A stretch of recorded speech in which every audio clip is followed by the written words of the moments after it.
What's up, guys? My name is Sebastian Stratman. I hope you guys are having a great day and will continue having one, and I am finally making another video. I decided this was a little overdue. I've had the Q60 for about 9 to 10 months. We're coming up on a year.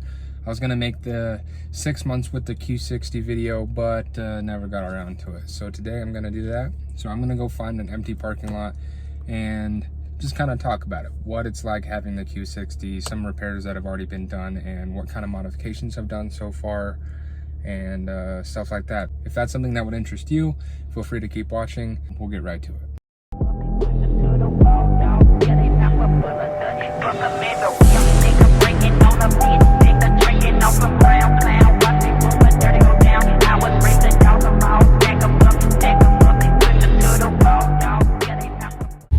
All right, so almost a year with this car.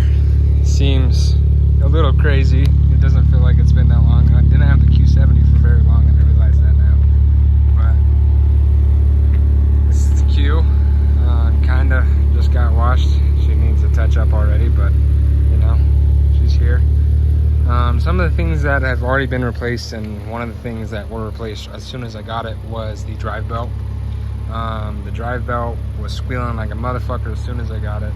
Took it in there, and of course they replaced that in the tensioner. So I was kind of looking for that.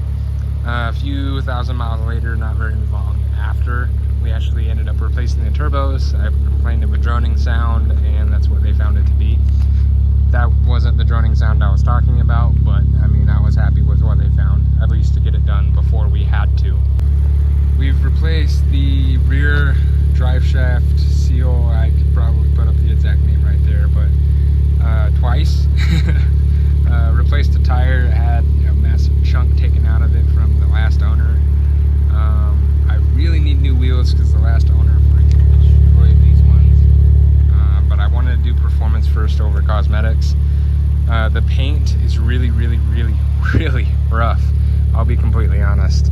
I've spent over $1,000 trying to make it look good, and of course from a distance it looks shiny as hell, but you get up close, oh, that's not a scratch, but you might be able to see all those little itty bitty scratches. That's from the previous owner putting his tools or whatever the case on top of the trunk. And yes, I could fix that with a carbon fiber trunk, but I'm trying to do a anti-carbon fiber build. I'm going to be taking all that off, this off, and the vents off, and just wrapping them black. I know this sounds crazy. I don't know if anybody else has done it before, but I am considering just wrapping it black again.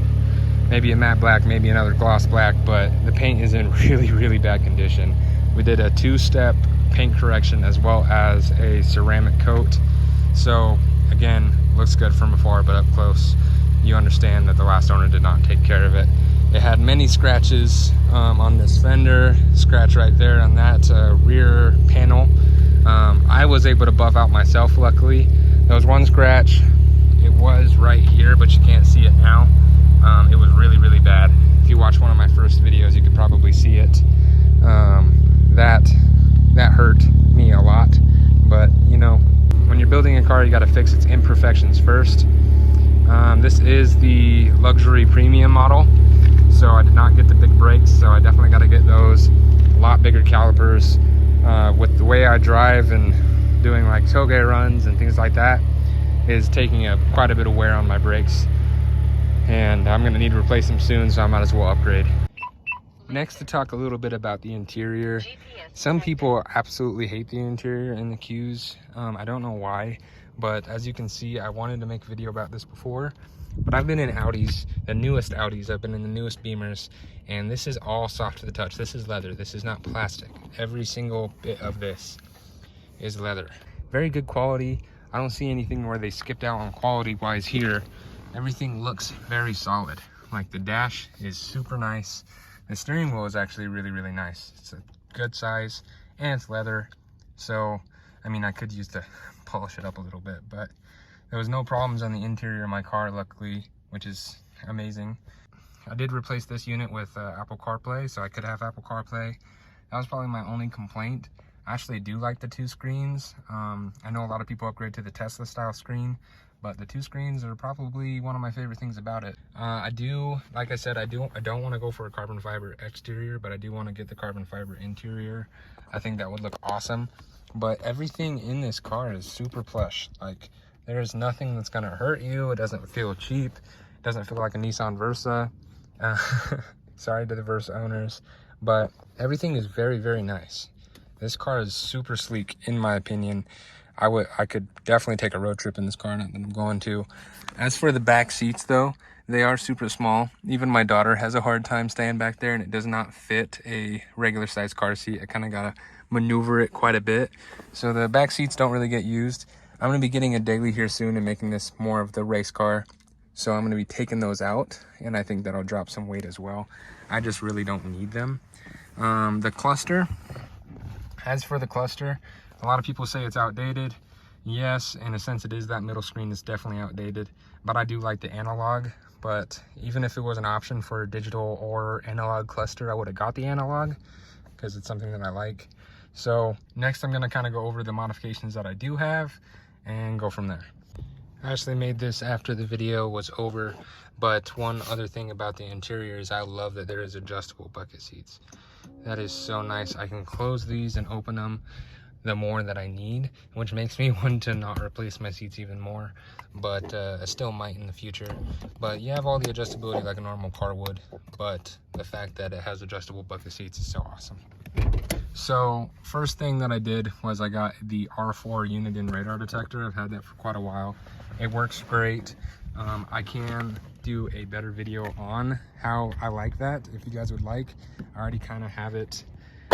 I already have the thumbnail made and everything. I plan on doing it, but I just don't know if it would get a lot of views. But anyway, pop the trunk. Pop the hood. It is super hot.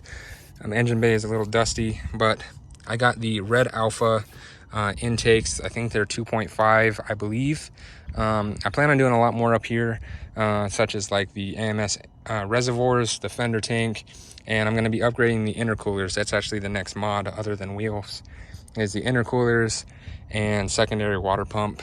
I have the Z1 oil catch can. It's been working great for me. I probably need to empty it again, but I actually thought I had a porous block when the first time I checked it, but I actually got so much blow by that it kind of turned my oil brown, which sounds weird, but I verified with very many people it is completely normal. Next, I'll probably go into the cosmetics. Again, I'm going to be taking these off, but the carbon fiber mirror caps, the carbon fiber vents, and the carbon fiber grill overlay. Again, I don't like any of these. There is no hate to South Bay Auto Works. I'm going to be getting most of the stuff that I need for the other side of the build from him, but I'm just not a big fan. I thought I was. I've seen a lot of carbon fiber Q60s and liked them, but up close, unless I got the hood, the trunk, the everything, I still think, I don't know if I'd like it, to be completely honest. It just seems too much for a classy car. Next, I got the MBRP 3-inch catback. I did get it resonated, as well as the AMS lower downpipes. You can't really see them. I'm not gonna make you see them, but they're in there. So I forgot to say this while I was actually at the mountain or whatever I was at, but I also do have a Mishimoto heat exchanger.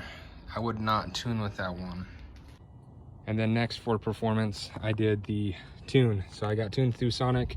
Highly recommend him. I want to do some videos on the tuning process, but there is some tuners that will make you push the most amount of power you can. They'll have you sign a waiver and things like that, and Sonic can do that too. But Sonic's main focus is giving you reliable power, and that's what I wanted. I want to keep this car. I've had 3 Infinitis in a year and a half, and I'm tired of getting rid of them because they break. So I'm keeping it. I'm planning on keeping this for a long time and actually finishing the build.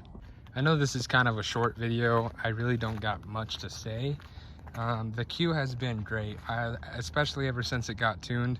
There was a second there where I did actually start to get bored of it. Not that I was bored, but I wanted to do more.